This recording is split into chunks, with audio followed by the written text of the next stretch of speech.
What were some of the most formative experiences in your farm journey? Join cattlewoman Kate Colgan as we talk 4-H, FFA, and more on this episode of Food, Flowers, and Fun.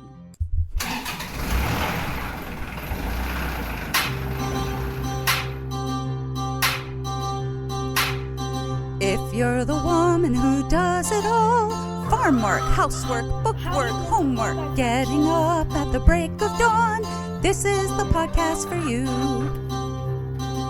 How do you multiply by fractions, Mom? Get away from the cares of the day. Restock, rootstock, feedstock, seedstock. Chat with women around the world who raise food, flowers, and fun. With your host, Kay Castrataro. That's me. Welcome back to Food, Flowers, and Fun Visits with Farm Women from around the world. As always, I'm your host.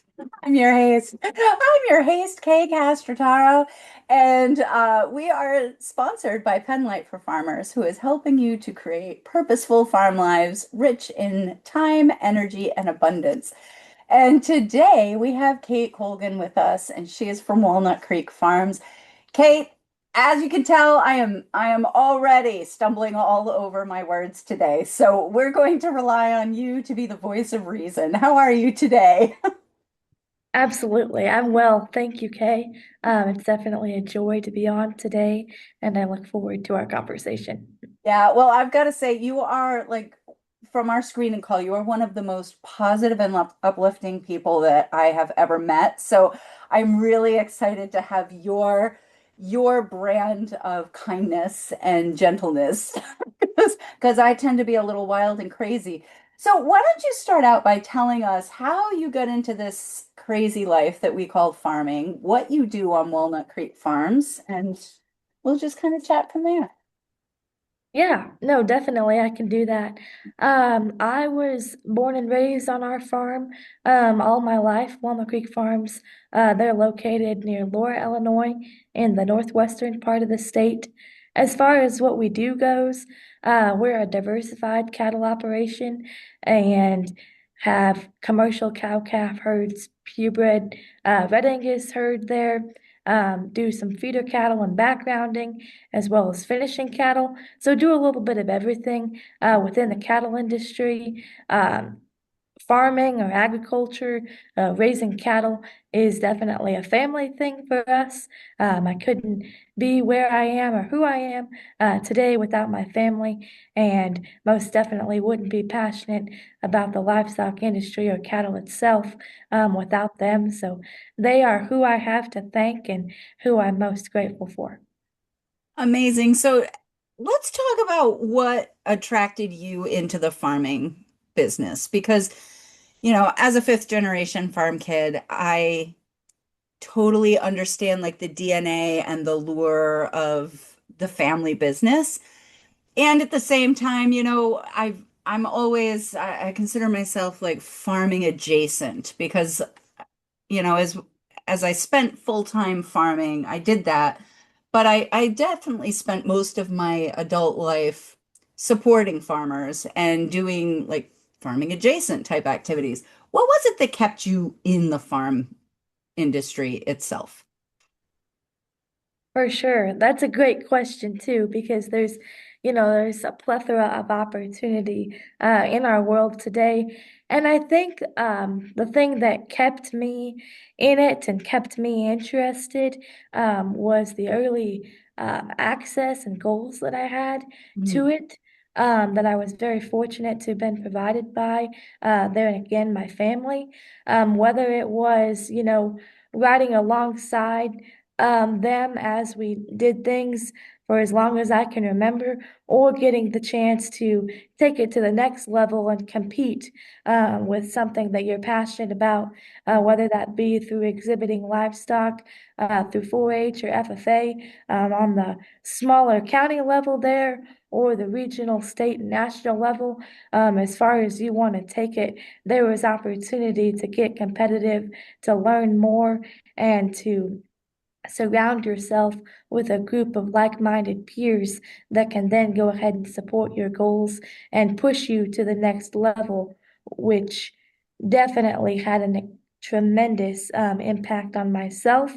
And expanding from there, there's opportunities within the cattle industry to grow both personally and professionally that definitely kept me in it and kept my interest going.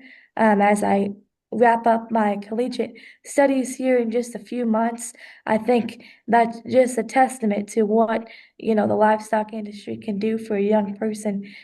Now there's opportunity to pursue it on a collegiate level and then go ahead and either join the industry in a professional setting or go back to the production side and continue to grow and learn as a person. Yeah, so let's talk a little bit because I'm hearing a lot about what to me is smacking of FFA and 4-H, where there's like these youth organizations that you can get into and have active leadership opportunities both within agriculture, but also a little bit outside of agriculture, like FFA especially, I think does a really good job of creating people who are just leaders. So, can you talk to me about what that was like? Like, which of those organizations were you involved in? And I heard you competing at higher levels, like not just at the local level. So, what did that look like for you? How involved were you with those organizations? For sure. I guess it probably all started when I was 6 or 7 years old. We attended our first 4-H meeting there at the local level. It was just a few miles from the home farm where the local club met. And my dad and his family, his siblings and parents and most of their family had been involved in 4-H in some capacity there. So that was definitely a priority or something my parents looked to get us kids involved in while we were growing up. So attending that first meeting there as a Clover Bud, and then when you're 8 years old, um, prior to September 1st, so that might be 8 or it might be 9, depending on when your birthday falls in Illinois, you can become an official member of 4-H. And there, the plethora of opportunities is boundless. There's all kinds of things that youth can get involved in, whether it be showing any class or species of market livestock or breeding livestock or cooking or sewing or looking into nature type projects or training of different smaller species animals and exhibiting what you've learned in that capacity, raising crops and vegetables and flowers or things of that nature. Really, all the types of projects that a student or a young person might be interested in, they can learn and grow about there in 4-H. And then FFA is something that has seen increasing involvement within the younger levels as the organization expands. But for our family, FFA was something that was offered to you within your high school years. Mhm. So as soon as you became a freshman in high school, at the high school I attended, you could join FFA.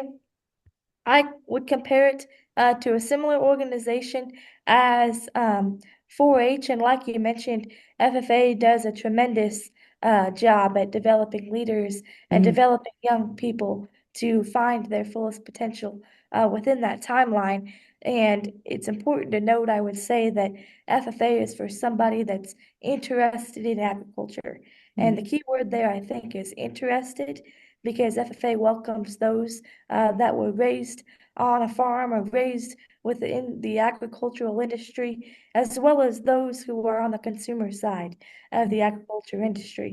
And I think that's an extremely important thing to recognize, but also a large strength to the FFA that Yeah, talk to me about that because I can think of a lot of reasons why that is a strength to have not just people who are, you hear Future Farmers of America and you think, "Oh, I can only be part of FFA if I am like planning on becoming a farmer." But that is not at all the case. So tell me why that's a strength, that you don't have to necessarily be thinking about a career in agriculture to be not only a part of FFA, but to find it a very valuable experience. Right. Previous to my membership within the FFA, the Future Farmers of America was actually rebranded to the National FFA organization. So FFA no longer goes by the Future Farmers of America and now is seen as the National FFA organization for a reason, just as you mentioned, to make sure that all are welcome to the table, as agriculture encompasses everyone. And whether we want to realize it or argue it or um, debate it in some form or fashion. The agricultural industry could not stand without the producers and the consumers, as well as every industry in between. Yeah. And that is where the FFA really, really excels and then provides opportunities for students to grow within those areas, no matter what end of the spectrum you come from or what perspective your background has built to the point in which you enter that organization.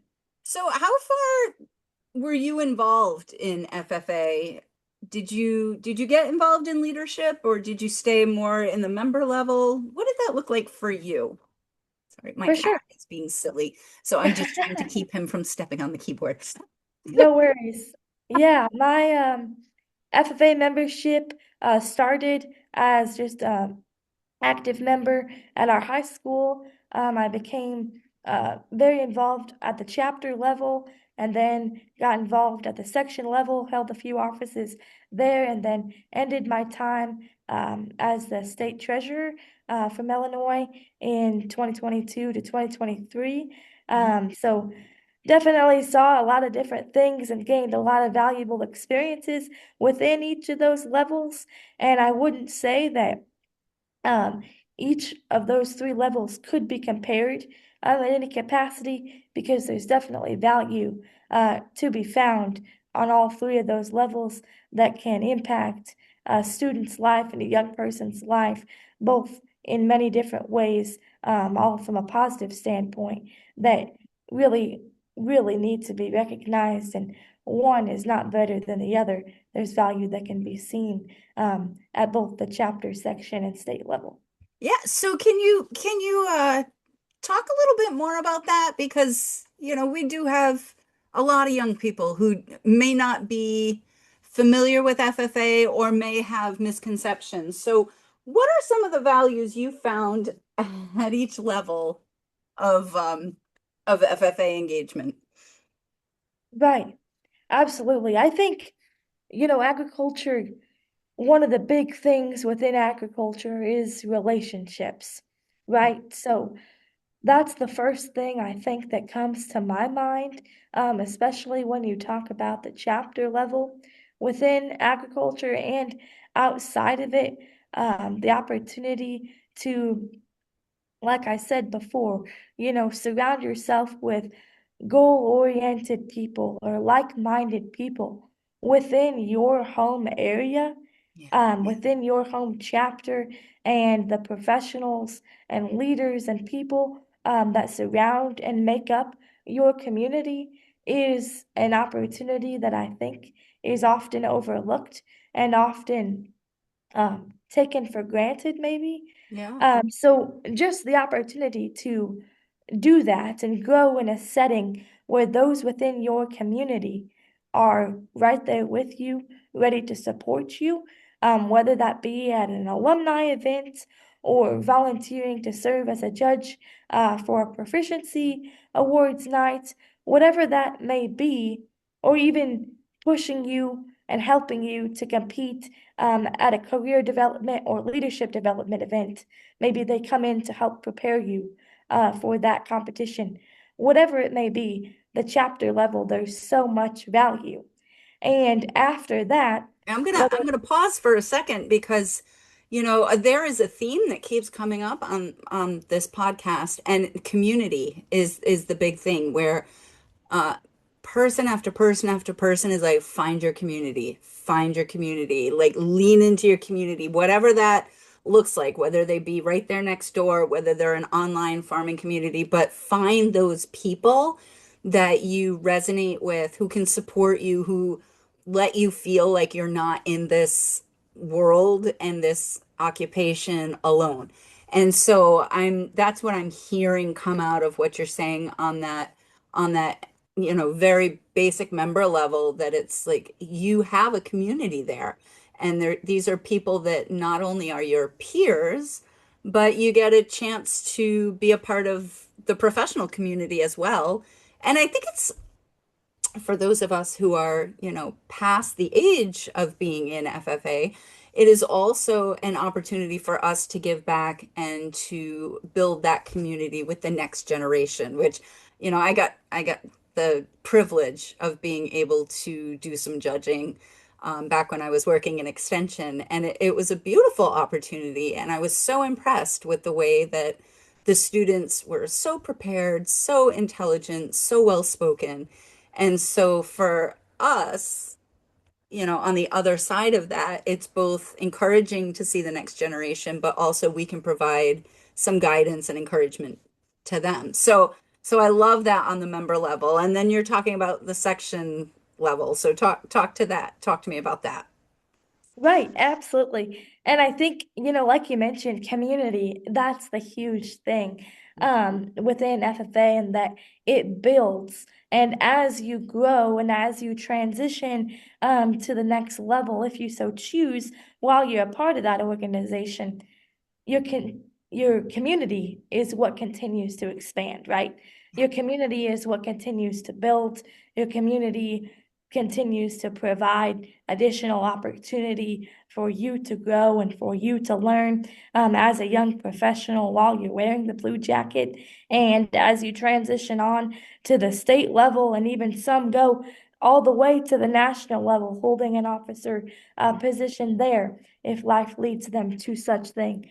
That is what continues to build and what continues to progress your community. So I think you really hit that home there when you mentioned that. And I think that's awesome that um, this platform has really seen a common theme of community, because that really is what it's all about, whether you're in FFA, 4-H, the cattle business, or agriculture as a whole. Community is what's most important.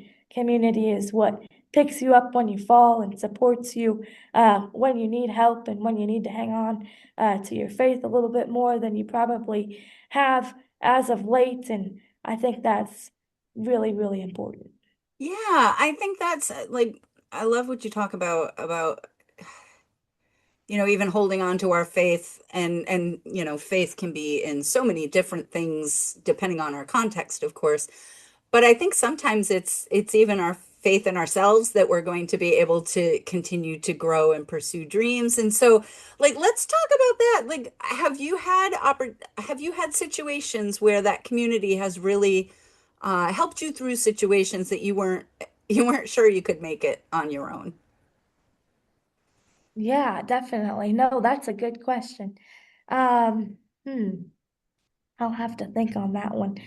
Yeah, I You didn't know, prep you for that. no, absolutely. I think I'll go back to, a very simple example that I think, on a smaller operational level, that really just hones in your point of, you know, community and having the faith that those, around you will have your back when something, unfortunate happens. And the unfortunate level can be, small to catastrophic, depending on which you look at it.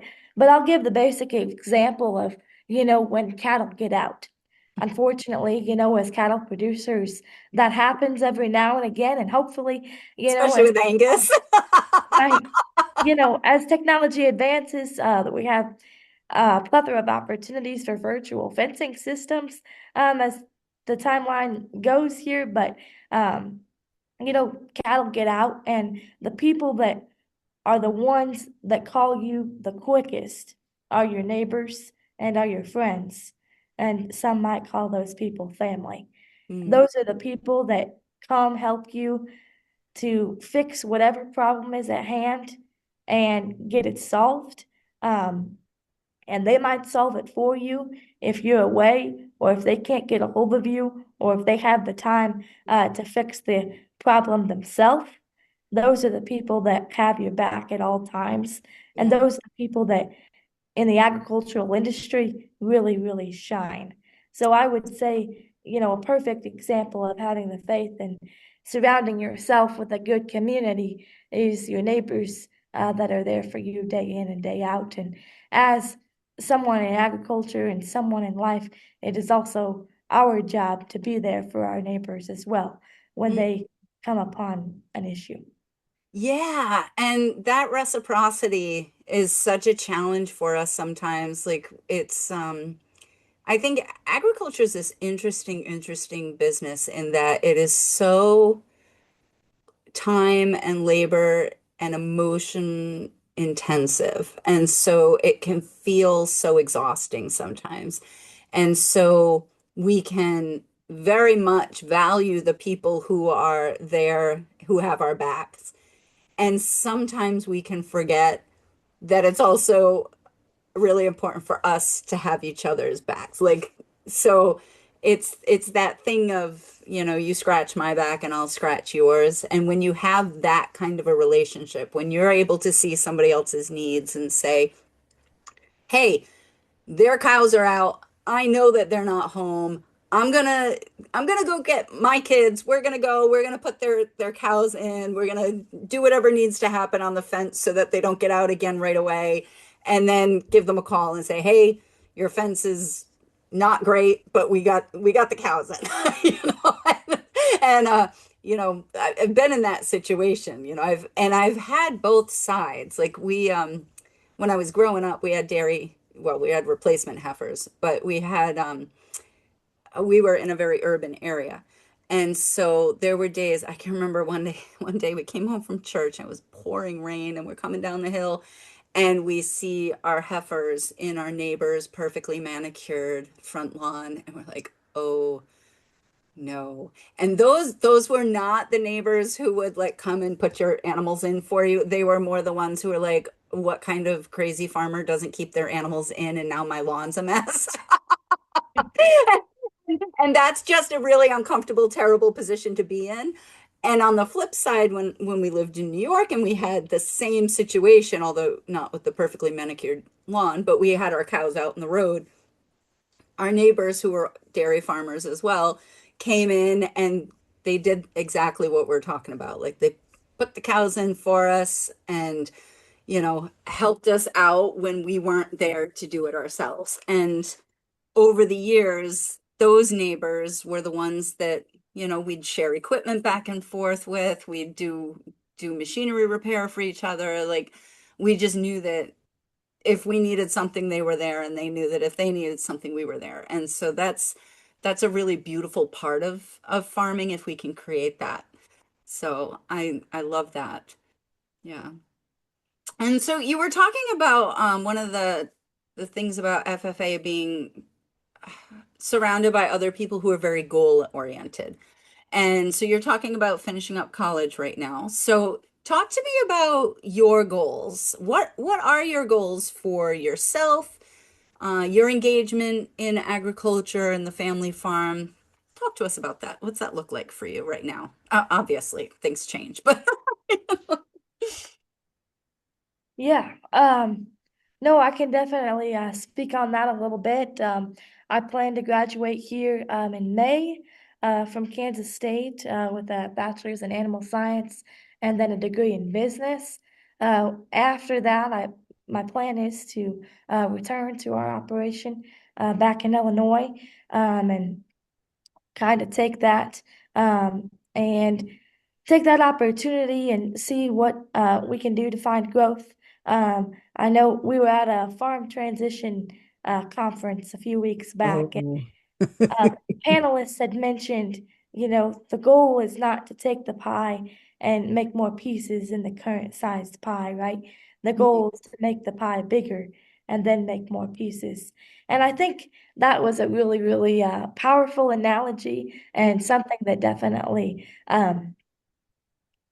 stayed with me as, time keeps going and that conference gets more and more into the past from where we stand today. So, whether that be growing our purebred herd from what it is now, or growing our data and that within our commercial herd, improving that, and improving genetics where we can, and capitalizing on the strengths that we already have within our cow base, and seeing what new genetic lines and things that we can do to better help those that buy our cattle and take them on to the next level, or on the purebred side of things, what we can do to increase our genetic variation, to then increase the bottom line for those producers that go on and purchase our cattle from that standpoint. So there's definitely many different things that you could look at as goals, but we have to take it one day at a time, and one step at a time, one transition at a time, if you will, as Yeah. our operation evolves and changes. So there's definitely a lot of different things we could talk about, that Dad and I talk about all the time, but definitely excitement around that. Yeah, so let's talk about your family and farm business structure right now. So it is a family business, and how many like partners or decision makers are there in your farm business? What does that look like? Definitely. As it stands right now, my dad is the sole decision maker. My dad's married to my mom, and she's definitely a supporter and encourager of the operation, but has a part-time business that she operates with another partner there in town, that she works a few days a week at. But other than that, she's back at the farm helping where she can. So my dad would be the sole decision maker. And then there's my sister and I. My sister's just a few years younger than me, also working in her collegiate studies right now, and she has interests within the nursing sector. And I'm definitely excited and very proud of where she's headed on her route of life as far as a career goes. She doesn't have plans currently to come back to the operation, but has other aspiring goals and dreams of her own, that I know that she'll always be involved in some way. Um, and life will definitely show us where that is. But right now, specifically, she doesn't have a passion for it, but definitely always supports it, and is always there when we need help and things of that nature. Yeah, so what is your favorite part of your current farm business? We'll start with that. What is your favorite part of the current farm business? Because it's a very diversified farming operation that you have. So there are a lot of different, I mean, it's all cattle primarily, but it's like every aspect of cattle. So it's not as if you have just one focus. So what do you really love doing on the farm? Sure. My favorite would definitely be the cow-calf herds. I guess if I had to pick one, my favorite would be the purebred side of things, and second to that, the commercial. Just analyzing the genetics there, and the grazing opportunity that you have to, make what you have, do what you have with what you can, better. And Hmm. how can you, improve those genetics and make your cattle more efficient, and make them work for you and your setting better, to then go on and, provide offspring that either provide more offspring, or directly in a terminal setting go on and feed the world in the most efficient, most profitable way. And that's something that I'm really interested in, but specifically, the cow-calf herds on the purebred side. Yeah, so you know, I've I think you mentioned a couple of times, actually, once today, and I believe in our screening call, you talked about virtual fencing. And so it sounds like that's something that you'd like to work towards. What are some other things that you'd like to tweak in the farm business? Maybe not tomorrow, but what are some areas that you're looking at maybe expanding that pie a little bit or or making it deeper. Like I was thinking about that idea of the pie, and I'm like, ooh, bigger pies are not necessarily that can get overwhelming if your pie gets too big, but that depth also provides the opportunity for more people to be engaged and making good livings off of the farm. So, what are some tweaks that you could see maybe playing with in the next few years? For sure. Um, Definitely. I think, there's a couple things when you ask that stand out. You mentioned virtual fencing. That's definitely something that we've been looking at, looking into as time goes on. And, in the future years, we hope to implement something like that, but we'll see what becomes available in our area. I know I've contacted a few of the companies, and some of them don't yet have the technology available in our area, and some do for a cost, of course. So definitely looking into that and what we're um, able to do financially, both physically and what makes the most sense, right? For us, as it is a large investment. And hopefully, that becomes something that we are a part of here in the near future, and something that we definitely look forward to trying out here this summer. As far as other things go, that could be something that I'm passionate about, I guess I would say data collection is something that definitely stands out to me, Mm, and how that can, increase efficiency. You talk about, you know, weighing your calves at birth and tagging your calves at birth, and um, taking scores back on your mothers, whether it be an udder, teat, or angle or claw score. All of those things can be quickly overlooked or quickly set to the side when labor is low, right? Those things don't matter as much when labor is low. Calf on the ground that's healthy and doing well is, of course, what matters the yeah, that's most. always the priority. Right, absolutely. That's priority and that takes priority. But taking the time to do some of those things, collect and document those things, are Mm. something that, I look forward to doing when I return home, and, helping the operation make some of those decisions, whether it be, um, this dam needs to be something that we watch or something that we build our herd around. Or on the other side of things, this one isn't meeting what our goals are, isn't aligned in the direction as to where we hope to see our cow herd go, and we could replace her with one better.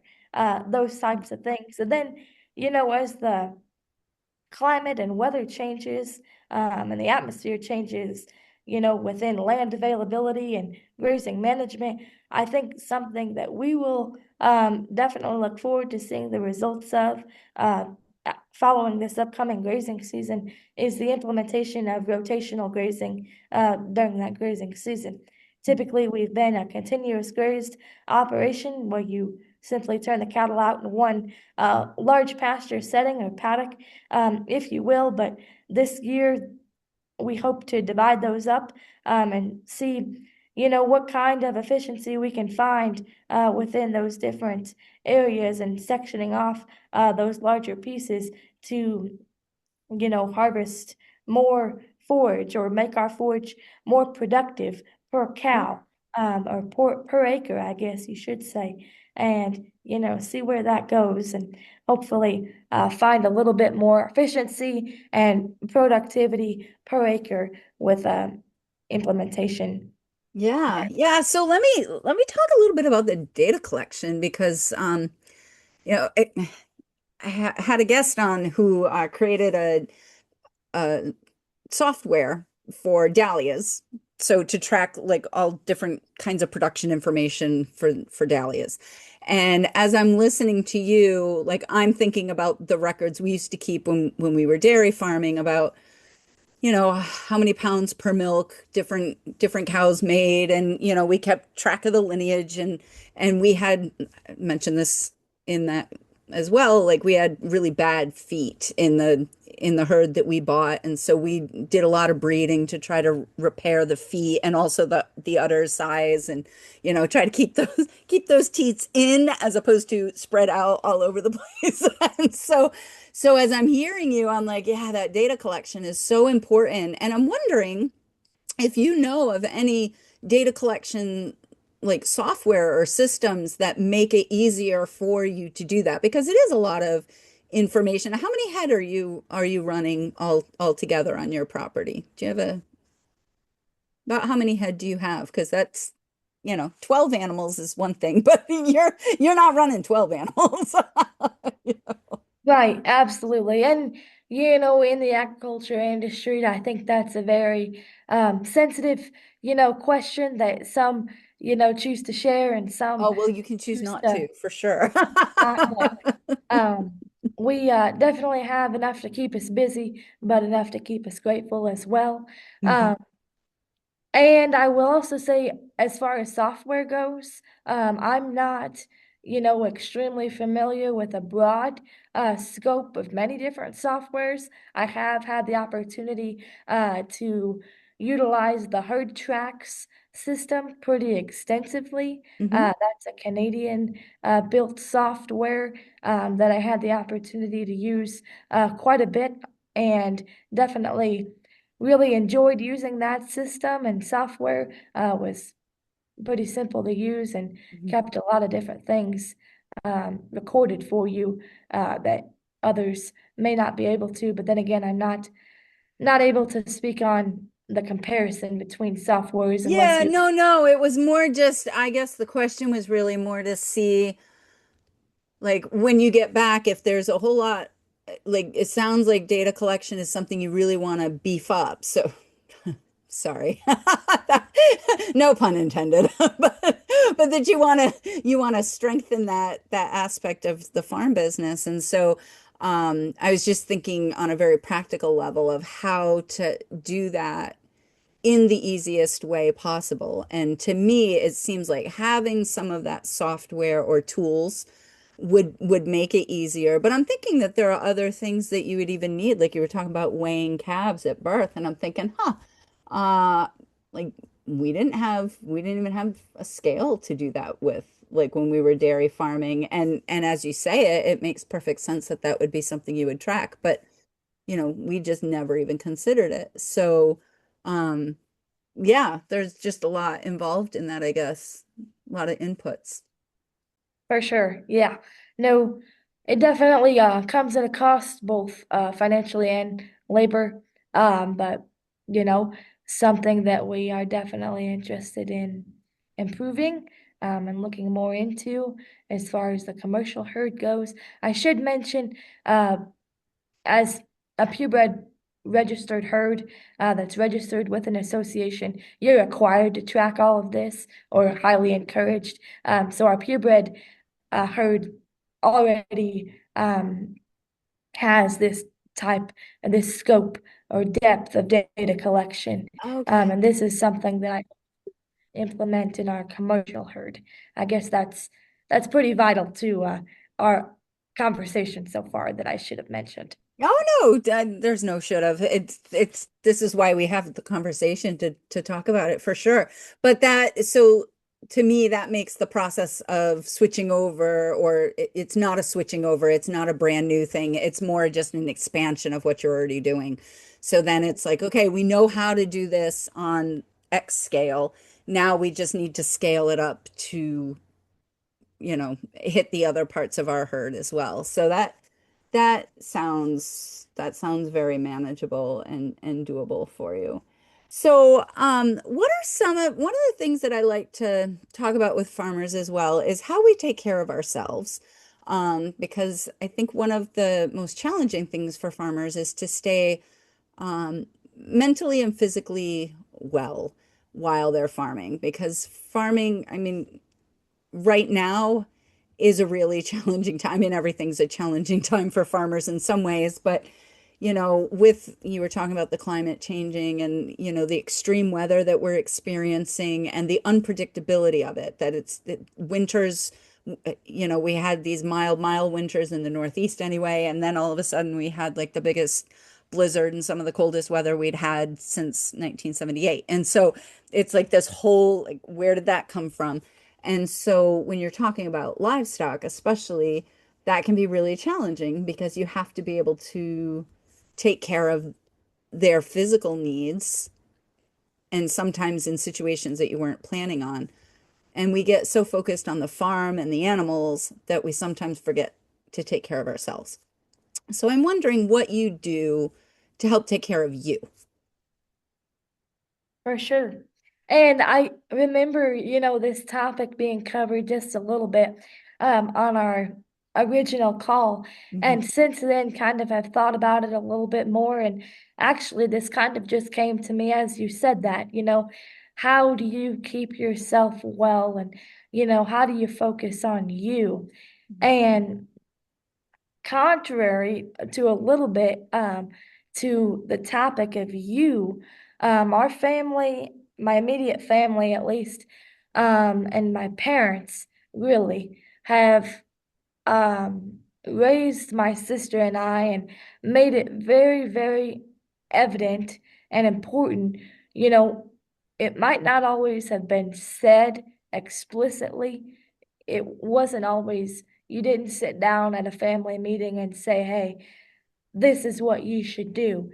Instead, my parents did a very, very good job at exemplifying this. They Mm, did, through their actions, through how they spoke to other people, how they treated, our customers, both on the farming side and my mom's business, um, how they worked with those that they purchased inputs from. And it all goes back to you always give first. mm, And that is something that I am very thankful to have been raised around and very proud of my parents to have done that. Upon a previous reflection, they, did a very good job of no matter what you're doing and no matter where you're at in life, there's always somebody that has it worse off. mm, There's always somebody, that looks to you as someone that can do something better. There's always somebody that, wishes they lived where you do, or knew the person that you did, or mm, had the opportunity that you did. mm, And most definitely, there's somebody somewhere. My dad always pointed this out to me, growing up as someone who was um, of shorter stature that wished she could do things like all the other kids did, growing up.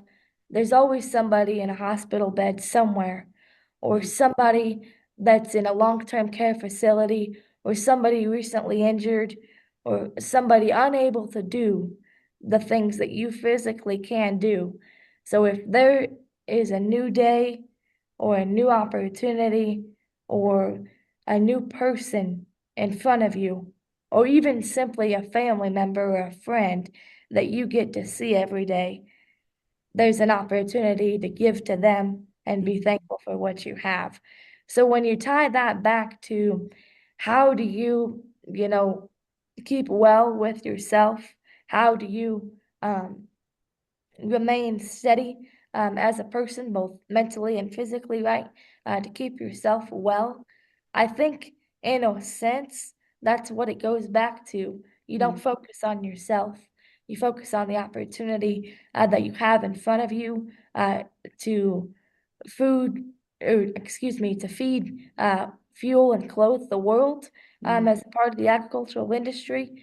And then you take it a step further, and no matter who you meet, you give to them first, whether it be, a smile, a handshake, ask them how they're doing, or treating customers well in that sense, but all funnels back to that attitude of giving first. yeah, and along with that, I think that's beautiful. And along with that attitude of giving, I'm hearing a whole lot of gratitude. Like you were saying, being thankful and the gratitude for what we do have. We talk a lot in with my clients about mindset and how, a situation can be either an opportunity or like an obstacle. And, you know, I was raised in a family that was really good at pointing out the obstacles. And we tried to be positive, but my mindset definitely, like, it has taken a lot of training for me to reframe things. And you do that so beautifully. Like, you really have already trained that kind of mindset. And I think it's really important that we realize that, first of all, we don't have to necessarily be born with that ability to see the positive. Like, it is actually a skill, and it is something that we can practice. And so to practice that, finding the gratitude, I'm thinking for a minute of a Pollyanna, which, you know, I know people are like, "Oh, you're such a Pollyanna," but I think that's because they have not watched Pollyanna recently. If you go back and watch the old Disney Pollyanna, she had this game that she played that was called the Glad game, and it was any situation that they had where they were facing things that could be a disappointment, could be a challenge, she would find things to be glad about in it, you know, even if it was, well, I might be in the hospital, but at least there's a hospital. I'm glad that there's a hospital that can treat me. Or, you know, that kind of thing that doesn't necessarily say, oh, I'm not going to look at the negative. Like, okay, things are hard. Like, we can have hard things and we can still be grateful for them. And we can offer something to the people around us, even if it is like a smile or a word of encouragement. And we don't know how far that smile or word of encouragement goes. Like, I came out of a traffic court thing. I had let my emissions thing go too long, and so they suspended my registration. I had to go to traffic court to say, yes, I've got my admissions fixed, and yes, my registration's fine, and yes, you can let me drive my car now. And so I went, and when I came out, you know, I held the door for a woman, and she was like, "Oh, thank you." And then she was, you know, talking about the weather, and she was feeling, I don't know. I said, "Hey, it's no big deal. Like, we're all in this together." And she's like, "I don't know, are we?" And I turned and looked at her. I said, "I'm in it with you." And she was like, "Thank you." And I'm like, "No problem." And, you know, the conversation took maybe 5 seconds. But as I walked away, I was like, that was a woman who was having a rough day. Like, you could tell she was struggling. And, you know, it wasn't like I was gonna give her money. It wasn't like I was gonna, you know, find out her life story, but I could give her a sense of solidarity that, you know what? We are in this together. You're not alone. And here's a little encouragement for the day. And I think it's really easy for us to overlook that and how important that is to others. And so that's what I'm gleaning that a lot from what you're saying. And it encourages us, like encouraging other people. It's amazing that I left feeling totally encouraged by the fact that I'd been able to encourage somebody else. Yes, no, absolutely. I completely agree with everything you said, and thank you for your kind words. Oh, I appreciate that. It's definitely, you know, building or working towards, I should say, a positive mindset or an outward mindset to those around you is definitely not easy and definitely not, you know, something that comes quickly or something that comes without hardship. I think that's definitely, you know, mm, something to recognize, and it's by no means mastered. There's, you know, always something that you can work on to better yourself. And for me personally speaking, there's always something that, you know, I can do to better myself and better my mindset because there's no doubt about it. I have bad days too. And we all do. Like you said, we're we do. all together, just like you said there a second ago. So I think that's important to acknowledge too, just because, you know, sometimes we do meet people that it's like, wow, you know, they seem so positive and so, you know, so happy about things. And, you know, they're always looking up to the next best thing or, you know, directing their mindset to things that, you know, are of positive source. But, you know, it's also important to acknowledge that those people didn't just get born like that. You know, Mm-mm. people didn't, you know, they weren't born as, someone that seeks out positive things. They were made Yeah. an optimist based upon the things that they have been through, and of all varying severities, Yeah. depending on who you are as a person. Yeah, and I'm thinking about what you just said that and I'm misquoting this, but basically that you don't learn to think about others, and I'm paraphrasing badly, but you don't really learn to develop that others supporting sort of mindset without going through hardship yourself. And I think that that is really, really important. Like I can look back at some of the hardest, most difficult things that I've experienced in my life, and those are the things that have made me a better person. And which is terrifying because there's still so much improvement that needs to happen with this person. But I can look back to those things and say, I hated that that happened. I really wish that I hadn't had to go through that.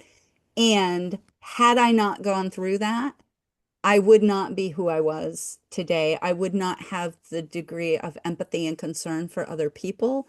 I think that the hard things that I've experienced have softened my heart to other people and have helped me to be more open to perspectives that are different from mine and experiences that are different from mine. And so I think that's a really important point that you're saying. And as farmers, like these can be the opportunities that really make us better people, better farmers, better neighbors, better parents, better kids, like better everything. So like instead of resisting those hard things all the time, if we can say, okay, this really stinks, and I'm a firm believer in being like, this is hard. Like I don't believe that it helps us to pretend that hard things are not hard. This is hard and I don't like it. And there is still something I can learn from this. This is still, like you said, there are people who are struggling more. There are ways I'm going to grow through this. And to have that kind of both and perspective. I love it. Love it. So, Kate, I'm looking at the time and I'm saying, uh-oh, I always do this. I come to the end and I'm like, oh, we've had so much fun. Um, I would like to end with the one question that I ask all of my guests, and that is if you had one piece of advice that you thought every farmer should know, what would that be?